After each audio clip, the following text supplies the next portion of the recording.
Welcome back to Irish Football Fan TV. We're back again this week in Irish football. We apologise that we haven't been around the last couple of weeks. It's been availability and stuff like that has been a little bit of a disaster on our end, but we are back to normal. And I have our first, not our first guest, but one of our new contributors has joined us in the studio today for his debut in This Week in Irish Football. Sean, how are you? Good, thanks for having me. No problem. So yeah, we'll get straight into it. The big talking point of the weekend was Brentford, Keith Andrews' Brentford beating Manchester United 3-1.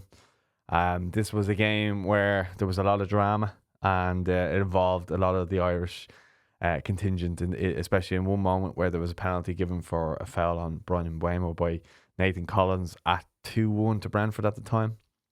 And the crucial moment in the game, which a lot of people think that Nathan Collins probably could have been sent off in that scenario. But Bruno Fernandes stepped up and took the penalty, and he was waiting about 4 minutes, I would say, as well, which obviously didn't help him psychologically, having to wait around to take the actual penalty while it was being reviewed. And the red card was obviously being reviewed as well for a period. But Caoimhín Kelleher adds Bruno Fernandes to his list of people that he saves penalties from. I think the last one before that might have been Kylian Mbappe for Real Madrid. But yeah, I suppose your thoughts on that result and your thoughts on that whole situation, because it was a key moment in the game. Yeah, I don't think you can look at that result without looking at that incident. It changed the whole game. I suppose by the letter of the law, Nathan Collins should be sent off. I've heard people on social media, I've read people on social media say double jeopardy rule saves him here. Obviously, you can't be sent off. Yeah. But you can be sent off if it is a intentional foul, and if he hasn't tried to play the ball, which he clearly doesn't. So for me, he should be sent off. And now I know Fernandes or Kelleher saves the penalty, but it's a different game. Brentford are down to 10 men. And they score. Yeah. But even if they don't score, even if it is, Kelleher still saves the penalty. If Brentford are down to 10 men, it changes the game.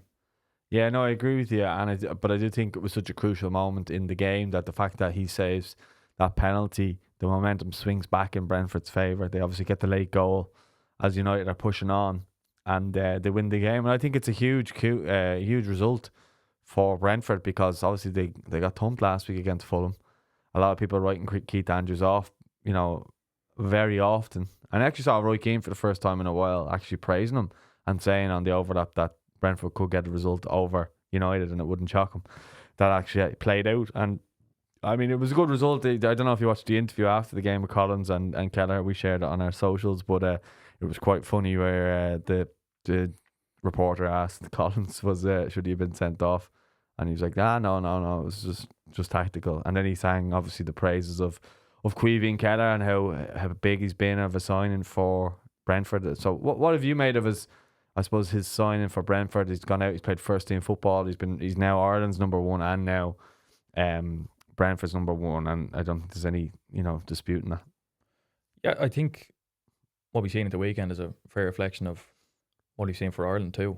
Is Kelleher's been excellent, and we're seeing Collins making some uncharacteristic errors at the back, and nearly cost the team at the weekend. Of course, it cost Ireland in the last international break, and I think if not for Kelleher, it could get ugly for Ireland. And well, he's making some great saves for everyone he plays for. Yeah, but see, just on, so you say uncharacteristic of Collins, but it's becoming more I suppose it is common in a sense. We hope it's not going to be a continuous thing, because I do believe that Nathan Collins has a really good ceiling that he could grow into, but maybe he's just in the period of where he's making a lot of mistakes at this moment in time, and maybe people like Kelleher is getting him out of jail a couple of times, but you will get found out if that keeps on happening, and I think he needs to kind of take ownership of that as well. Now, he got out of jail, people say it was a mistake. It wasn't really. He deliberately pulled him back because he was probably going to score the goal. So you could look at it one or two ways. Either it was going to be a definite goal, or he denied him scoring, and he believed that Kelleher would save the penalty, but it's easy saying that after he saves the penalty, you know what I mean? So, but yeah, look, it's a good win. And just on Keith Andrews then, what have you thought of his contribution so far with Brentford? I mean, he was written off before he even managed the game. They seem to have a lot of trust in him in Brentford internally within the club, and he's he's got a good result here against United. He's got a good result against Chelsea as well, coming on last minute equaliser against Chelsea as well. So he's got some good results as well. I think they beat Aston Villa, if I'm not mistaken. Yeah, I think that Brentford have put massive trust in him. I mean, to give him that job in the first place, we were all kind of looking around going, geez, that's a mad one. And I think he's been dealt a really bad hand. I mean, selling Mbeumo, Vissa, Norgard, and I think he's done quite well. I mean, if you were to take any team in the bottom half of the Premier League and say we're going to take 2, if not your 3 best players, and you're going to go with it as a new manager, having never managed at senior level, I mean, I think he's done a great job. Yeah, but I mean, you take those players. I think Jordan Henderson's been a really good signing for him as well that he's brought in. But I suppose we're moving on over to Serie A. Roma have had a good week.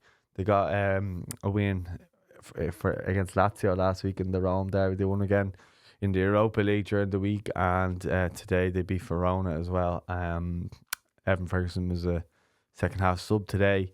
He did play last week, and he did play during the week as well. What have you made of his contributions to Roma so far? I know he hasn't got a goal for them in the league or in Europe. He did obviously start off really well in pre-season. Dovbyk was the one who got the goal today in terms of the striker. But what have you made of Evan? Do you think his lack of goals for Roma is a concern? Because he is still playing well. He's still contributing, and I think he's getting assists, and he's playing his part. He looks like he's settling in well, but he just hasn't scored a goal. Do you think it's just inevitable that he will score and then maybe go on a run, or what way do you see it? I think we've seen it with Ferguson. We've seen 2 different types of Evan Ferguson. One that's playing regularly, and one who's not. It's night and day, really. A sharp Evan Ferguson who's playing every week, it's only a matter of time before he does start scoring. He has that instinct, really. You see it with Ireland, the 2 goals, especially the one in Armenia. I mean, takes that so well. So for him, it's important that he just plays, and I wouldn't get too bogged down in the stats of it. We see what he brings to the team when he's playing. Yeah, I still think it's early days. Obviously, it's coming to the end of September now, but I do think it's as you say, it is early days. I do think that he will go on a bit of a run. I think he just needs to break that duck. Maybe he might get a pen, or he might just get one off a corner where it just goes in often. But I don't think it's at a point where the fans are going mad saying like he doesn't score enough goals or anything like that just yet. But it might get like that if he continues on into the next month without a goal. It'll be, that's gone in maybe need 3 months without a league goal. So we'd be hoping that early in the next, I suppose, couple of weeks, he'll second a goal. I mean, ideally, I couldn't care less if he doesn't score for Roma, if he bangs in a few goals against Portugal and Armenia at home. So I couldn't really care less if he starts scoring goals for us, because obviously the goals he did score were for Ireland, and that was earlier in this month, and he got 2 goals from nothing. And he does always seem to pop up with goals for Ireland no matter what. Anyway, he does seem to be our talisman. But for Roma, he just hasn't scored yet. But I do think that once he gets one, I think that'll give him the confidence to get up and running and start getting a good few goals. Because you've seen so many players go over from, say, the Premier League and really kick on. McTominay, Ashley Young over the years, even Lukaku. So many players have gone to Serie A and really kicked on and for their careers and really done well. And I don't see why Evan Ferguson can't, if he gets a couple of goals, continue on and maybe finish the season with 20 goals. I think he needs to get one soon though. Well, he's a great manager in Roma now with Gasperini, I think. Yeah. I mean, look what he done with Ademola Lookman. He's done it the whole time in Italy. I mean, having someone to mentor him like that, it'll be great for us, I think, in the long run. Yeah, I think his coaching is going to be something that I think Evan will, regardless of how many goals he's scoring, I think he'll learn. He obviously seems to be quite close with him. There's obviously see a lot of pictures of them after the game where he's messing with Everton and all. He seems to be quite good at getting the best out of young strikers. And I think Everton has all the attributes and physicality to be a top level striker at any level, whether it's Premier League, whether it's Serie A or whatever. So yeah, I think maybe there's still a little bit of too much expectation maybe from Irish fans towards him to really want, but we just want to see him do well, I suppose. In that sense, it's not a case of if he doesn't reach the heights that he's crap, which has always been maybe labelled at Troy Parrott, when he hasn't scored goals at other levels or whatever. But obviously he was flying at the start of the season before he got injured. Hopefully he'll be back soon. But another player is doing quite well, at the moment for Celtic is Liam Scales, and he's starting regularly, whether that be in the league or in Europe. And that's what I was going to ask you. Like, he drew 0-0 with Hibs today, but he's playing regularly in Europe. And he's back. He's kind of established himself back in that team again, and he's had to face off, the competition, I suppose, of Austin Trusty in there, Carter Vickers and that. So kind of, he seems to be one of the established centre backs now.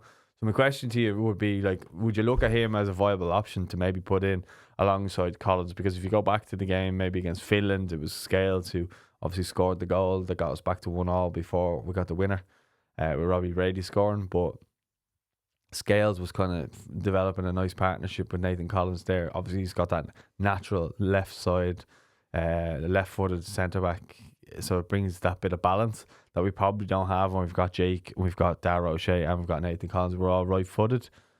So yeah, and then if you got Matt Doherty, that's 4 right-footers. I don't think you're going to see a massive jump, regardless of who's playing on that left side of the defence. I mean, jumping what standard? Jumping standard, like, I mean, if you bring Liam Scales into that team, I mean, the standard isn't just going to jump and suddenly we're an excellent team and we're able to progress the ball really easily just because he's left-footed.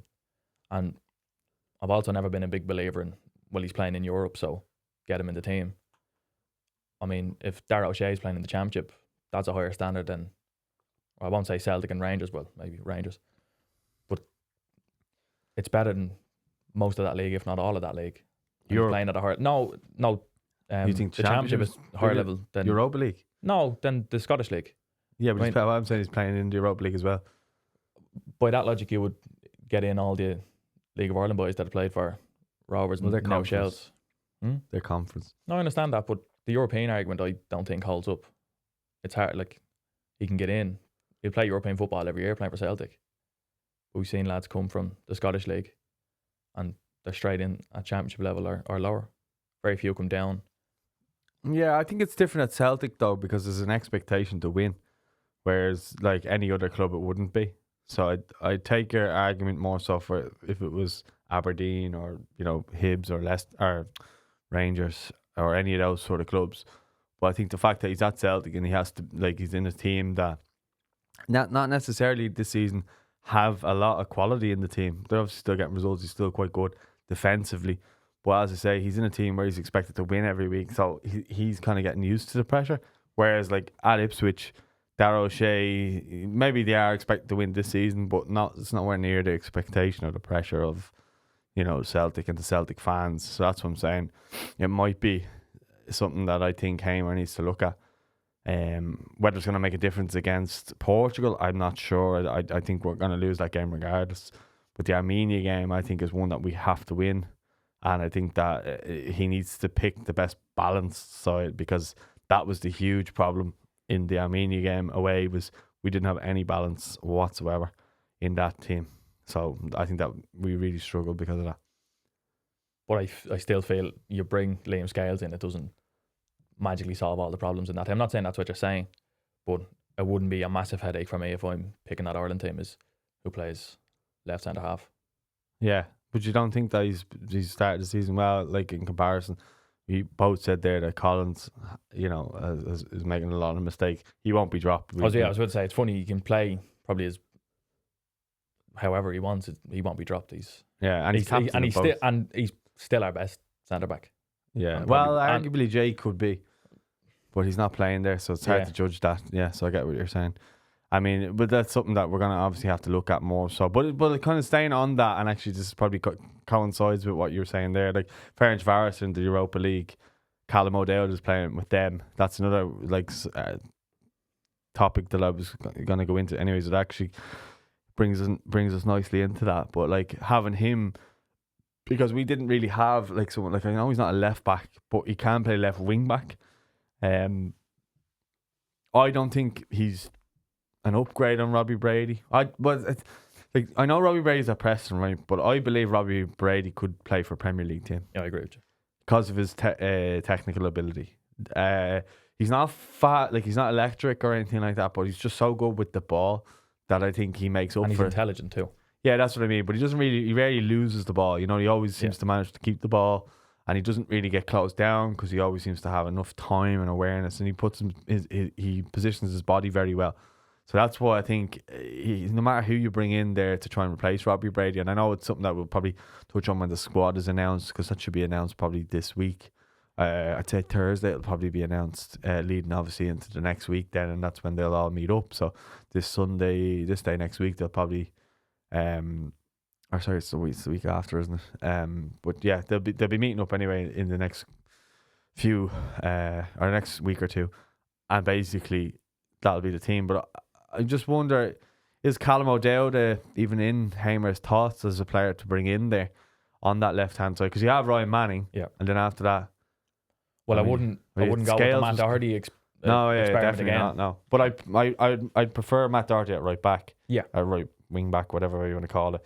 I think that makes more sense.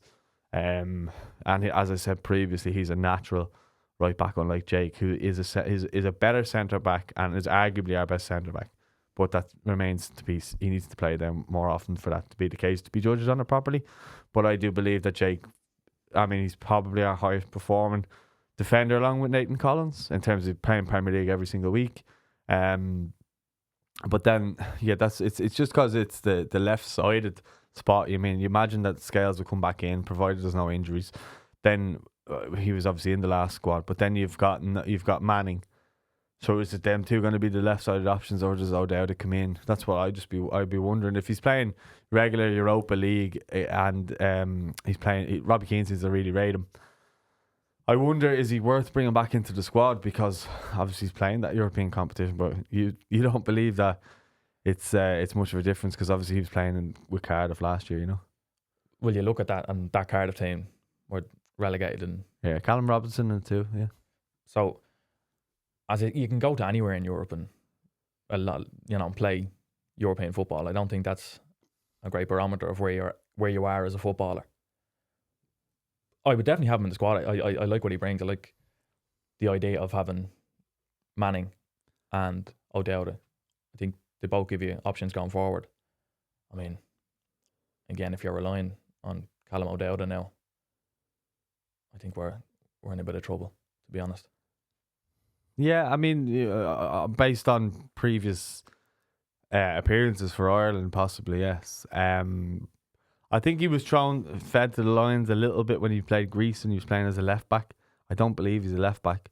I think he's a winger, and he's been a winger kind of put at left back in that sense, because I think he's a much better winger. And the thing about me is he never had that consistency. There was always high hopes for him to kind of go on to that next level. I don't think he ever really did.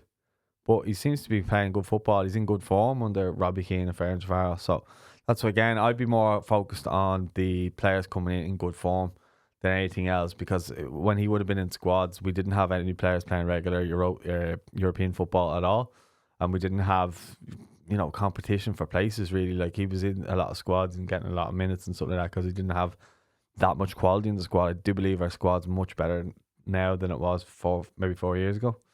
But even then, he wasn't really a regular. But I think it's worth the argument. I think he's someone that we should look at. Another one who's playing regular minutes is Festi Abzeli at Istanbul Basaksehir. And although he only got 45 minutes today, he's been playing regularly enough, getting a lot of 90 minutes at that right back position again.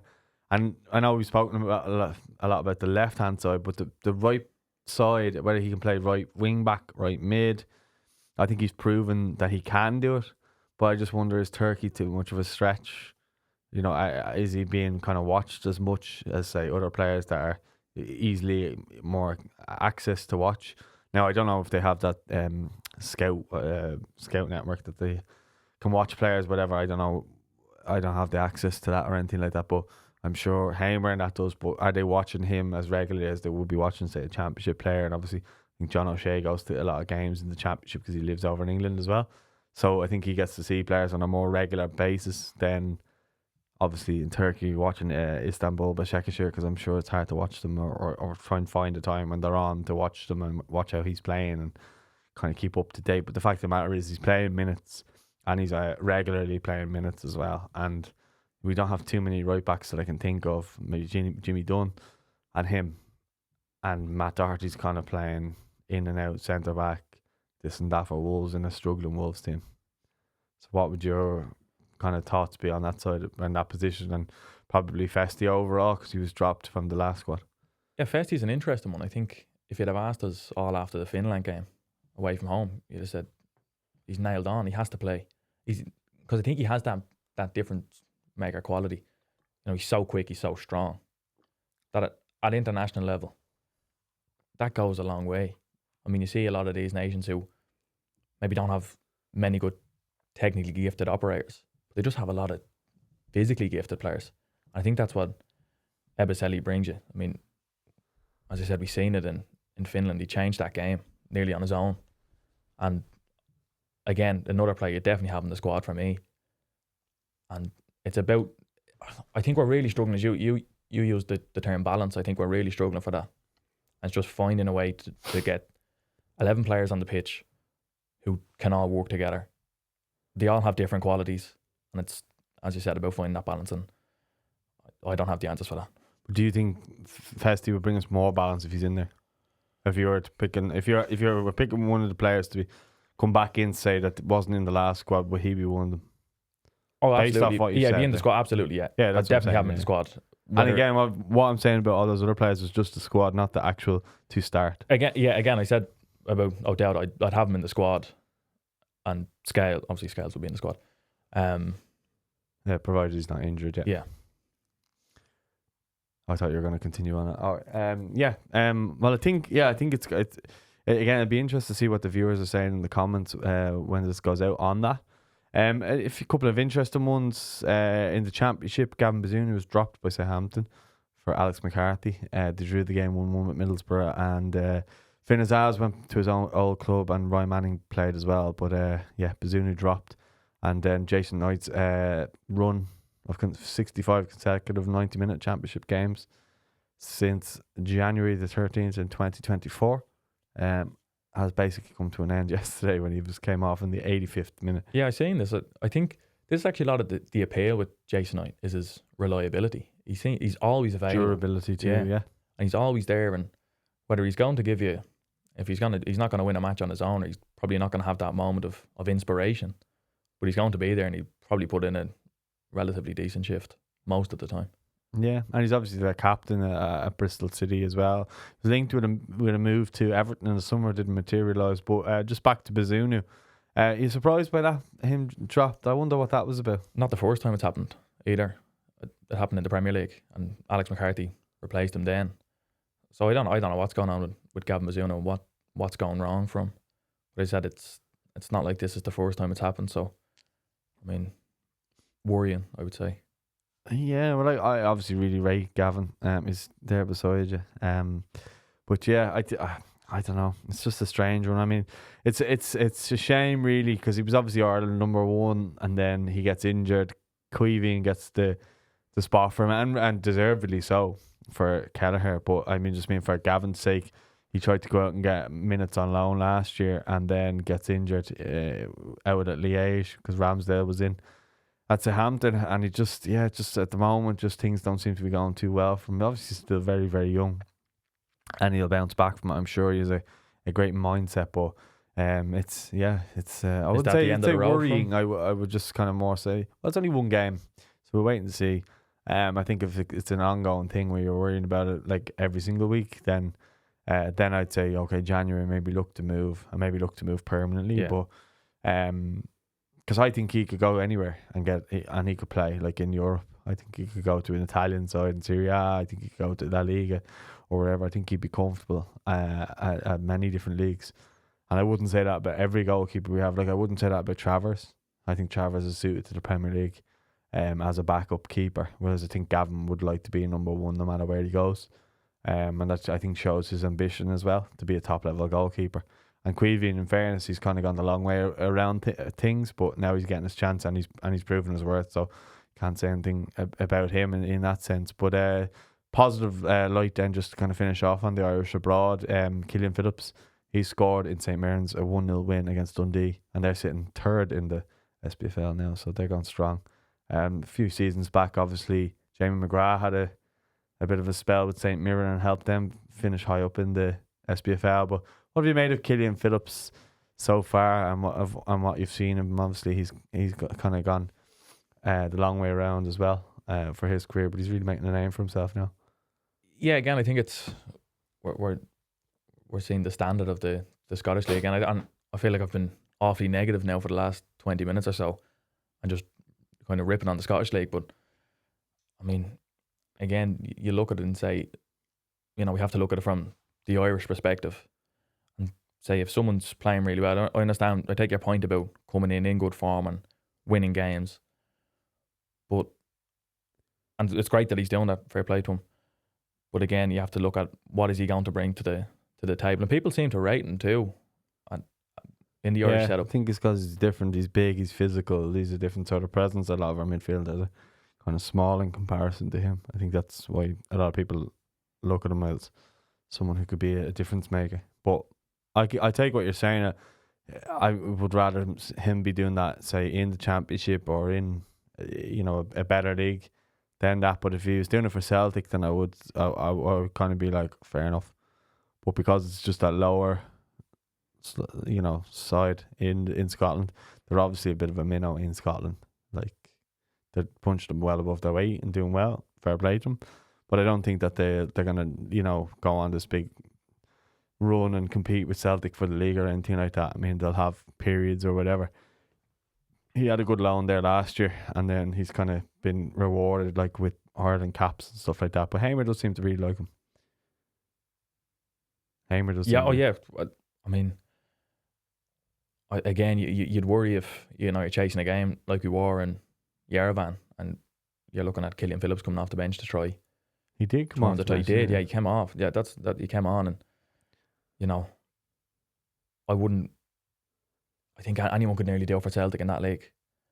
No one can challenge them apart from Rangers, and I mean they're a disaster this season. Yeah. Yeah, but I think with Phillips, it's someone who I think a lot of people want to see him kick on because he's a likeable fella. He's relatable. He's very normal in how he comes across away from the pitch.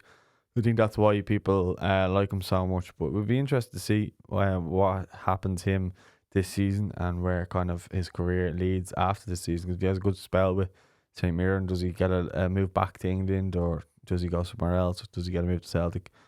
I don't think Celtic would be looking at him right now, to be honest with you. But you never know. Within the budgets that they're trying to play in at the moment, he could be someone that, even if the lads, the Irish lads, are saying, well, if you're looking at him, he should be someone that you should be looking at, because they're obviously seeing him in Ireland camp. But that remains to be seen. But back to the League of Ireland then, just to kind of finish off our round of points. Shamrock Rovers are all but champions now after their win over Bows. A good win the other night on Friday, 2-1 win. Danny Mandrea with the winner. Great, well taken goal there. And they got 1 point now in the next 5 games to, they're all but champions. But what have you made of them so far? I mean, for me, looking at them, they look to me like they haven't got out of second gear. They just coasted along. That's credit to them. Yeah, it was a great scene in Tala on Friday night. I think you couldn't pick a better way to all but seal the title at home against Bows. I mean, it looked a great atmosphere from start to finish, and they're deserved champions. And I think, as you said, they haven't gotten out of second gear, and everyone else just seems to be kind of stumbling across the line further down the league. Yeah, I think anyone can get any form going. And I think Shamrock Rovers have just been kind of going at a real steady pace and just beating everybody and picking everybody off, and they continued that in Europe. I mean, there wasn't any like standout performances. It was really good. And I don't want to say that in a disrespectful. It probably sounds disrespectful in that sense. It's just they've just set such a standard over in recent years that they've just blown everybody away, and that's credit to them. I think anyone's going to struggle now unless Stephen Bradley leaves, which he may well do now that Josh has beaten cancer, and before that he was kind of batting away jobs because he couldn't really go anywhere different because his son was sick in hospital, and he couldn't go. So I think that after this season it could be interesting to see what happens, maybe even in November. But they obviously have European games, and we'll talk about that in a sec. But I do think that Shamrock Rovers fans should really be embracing everything that they have right now, because I don't think the club's been in a better place for a long time. I mean, that's five of the last 6 leagues they've won. They have a semi-final against Kerry, and if they win that, they're in the final. So that's a FAI Cup final that they'll be in as well. So they could end up with a really good, like they could end up with a double and a really good run in Europe as well. And and if they learn from what they did last year in Europe as well, I think that they could actually do well this time around. They were probably unfortunate that they were missing so many players when they played Molde at that time, because they had half the squad that they have now. A lot of them came back and were almost probably, you would say, forgotten about. And they've come back in. I think Matt Healy's been a great signing for them and stuff like that. So I think they're going to be exciting to watch. But if you're a Rovers fan, or I know you're a Pats fan, are you kind of fearful now that they could actually just end up dominating for the next number of years now? I think, you said it best there. This will be a massive period of change. If Stephen Bradley does decide to go, I mean, you'd question what's there left to do with that Rovers team. Yeah, exactly. I mean, their professionalism is a testament to Stephen Bradley, and if he does decide to leave, I mean, we've seen it with so many clubs over the years. If a manager who's been there for a long time and is the club, Stephen Bradley is Shamrock Rovers. If he goes, do players go with him? I don't mean to the club, but do players then say, right, this team has finished its journey? Yeah, and the flame has run out or whatever. Yeah, I think you'd always have to be fearful of Shamrock Rovers, and especially the platform they now have given themselves and consistently qualifying for Europe, the financial rewards that brings.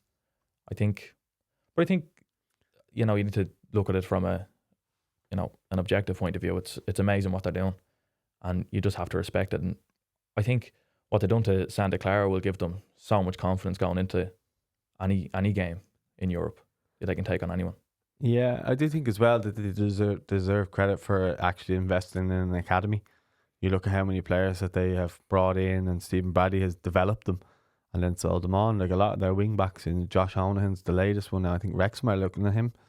But I know Lincoln were as well, but I think Wrexham are front runners now for him. So I'm led to believe anyway. And then you have not just him, but they sold Andy Lyons, they sold Liam Scales, who's they brought in Johnny Kelly, developed him for Celtic. He's now getting in under Brendan Rodgers and doing well. Gavin Bazunu, I mean, there's probably more. I'm probably forgetting a few. Neil Ferrugia, he went to Barnsley. Darryl Burns, he was already kind of developed, I think, at Pats, in fairness.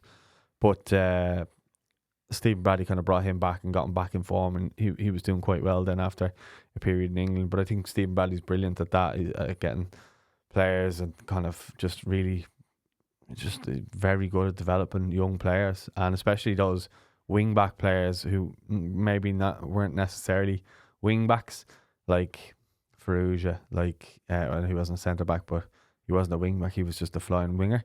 He made him a wing back and he was excellent for him. Andy Lyons, and now you look at Josh Honahan, who's a centre half who went to a left wing back, and look at his assist the other night for Danny Mandreo. He's just in the form of his life. He's getting pretty much into the Ireland squad now, and I think that he will get a move, and I think he'll probably be a regular international then once he gets that move. But I think when you look at that and the way they develop players and the money coming in for how well they're doing, they're just in a really good place, and they have everything. I think every other League of Ireland club is probably looking at them in awe, going, I wish we ran the way they are they've the been example. Yeah, and how to run a football club. And saying that as well, the Tallaght Stadium, the facilities there, everything's clean, it's nice look. Most teams would love that, because it does encourage families to come more to games, more than a Richmond Park, a Tolga, Dalymount, and so on. I don't think their cleanliness helps attract fans. So yeah, I mean, fair play to Shamrock Rovers. They're inevitably going to be champions very soon. They'll probably do it against Shells on the 10th of October is their next game. So if they get a point in that one, they'll or 3. They'll win the league. But Shells, they bounce back after the draw, the defeat on Monday, and the heat misery on Waterford. We were obviously at that game, and then now we were obviously watching John Coleman give his interview after the game. I remember you were saying he was a bit prickly after the game, but today he got the bullet, and he's been sacked after 5 straight defeats. So your thoughts on John Coleman getting? Yeah, I mean, I was His just marching looking. orders. I was looking at their results, and I mean, they haven't won a game since the end of July. I mean, that's a long stretch. I think I thought they were actually competed really well at Talca Park. Yeah. The other night for large spells, especially in the first half. I think they were outclassed in the second half and just found themselves dropping deeper and deeper. But I mean, I felt for the last 20 minutes of that first half and I thought they deserved their goal when they got it. I thought they were full value for that. So yeah, I mean, you would worry looking at the table. Obviously, they've slipped to ninth now, and they could be in a bit of trouble. Yeah, and I think, Galway got a massive win against Cork the other night as well, and that didn't help in terms of the relegation promotion playoff. And I think that's what Waterford are worried about, that if they can continue the slump, that they'll end up there. But if they can get a new manager bounce, and they've got players like Conan Noonan, who obviously scored against Shells, they've got Paul Drugammond, who's the top scorer in the league, I think. So they've got players there that can hurt teams, and I think if they could just get their act together towards the back end of the season, that they'll be in contention to stay up and comfortably stay up. So I think it's a good move from their point of view, if that's the way the results have been going.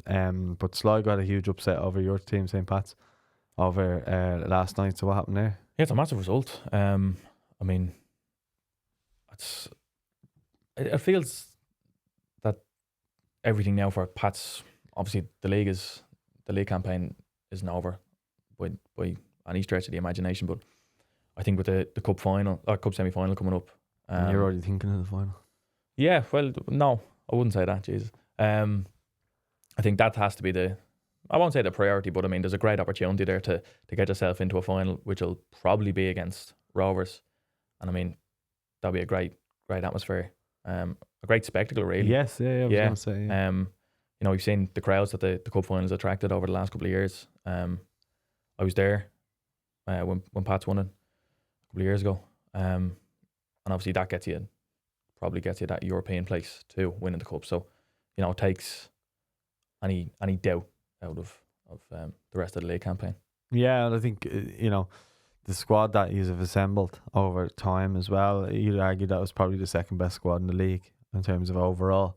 But for some reason it didn't click early on, and it's telling. But this is a massive loss for Pats, but a huge win for Sligo in terms of just them pulling away slightly from that area in which Galway and Waterford, Cork as well.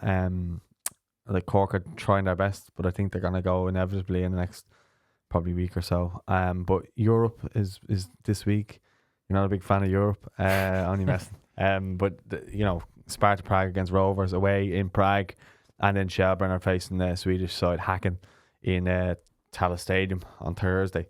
So two big games. It's good to see European football back with Irish clubs, and I think it's massive for Irish clubs to be in these competitions, just for, I suppose, awareness of the teams. And I just know from even going around last year in European competitions, it's great to hear people going, I see the Irish team, what they call them Shamrock, which I'm sure Shamrock Rovers fans wouldn't like, but I'm excited now to hear them talking about Shelburne, and so if both or even one could go on a bit of a run, it would be brilliant to see. Yeah, I think Rovers will be relishing that challenge to go over to Prague. I mean, that's a really tough game to start off with, but as I said, I don't think they'll fare anyone, and I mean, they couldn't go in any happier, I suppose. I mean, the league is wrapped up, and now all eyes onto this game. Shells, I suppose they'll need to probably start this campaign well, especially at home. You'd look at the game they have and say, this could be. They would probably earmark this one as one they could get a result out of. But I think Rovers will. I'm not sure Shells have enough to progress, but I think Rovers can give this a good. Base that off the Waterford game. No, I wouldn't just base it off that. I think you look lack of experience in Europe. Yeah, I think. I mean, you look at the season, I suppose, and it's just been relatively flat. I suppose that'd be the way I'd describe it. Yeah. And I think after winning the league, people would have been extremely optimistic, but I think this is a way to kind of galvanise that squad and get them going again, a fresh start, and they'll be. Of course, we heard from Harry Wood. They're really looking forward to it. But you said it, experience could tell her. Yeah, well, I think, but I don't think I would say is that they've faced some good sides in Europe on the way up to getting to this point, that they'll have learned from it. The likes of Karabag and all, who are actually playing Champions League now, a really good side. They were just levels above Shells, you know. But I think they've learned a lot from that, the Rijeka game, those types of things. So I think that they've learned on the job as time has gone on. And Joey O'Brien, I think, has even learned on the job with that as well. But yeah, it'll be telling to see. It'll be interesting to see, can they get a win first game in Tala. Hopefully there'll be a packed out, maybe sold out stadium, which would be good to see. You know, I think even neutral fans of the league or Irish football in general, hopefully get tickets if it's not already sold out. I'm not entirely sure, but you would hope that people would just come along and support an Irish club, and then hopefully you can get over the line and get a win, and hopefully Rovers can get a win too. But I think that they'll more than likely get a draw. But I hope they get a win. I hope both sides end up getting wins. But I'll be there on Thursday for that. But I think that's been it then. We've covered a lot there. Let us know what you guys think in the comments. Huge thanks to Sean for his debut. Well done. And Thank you. Don't forget to like the video. Don't forget to subscribe. Leave your thoughts in the comments, and we will see you next week.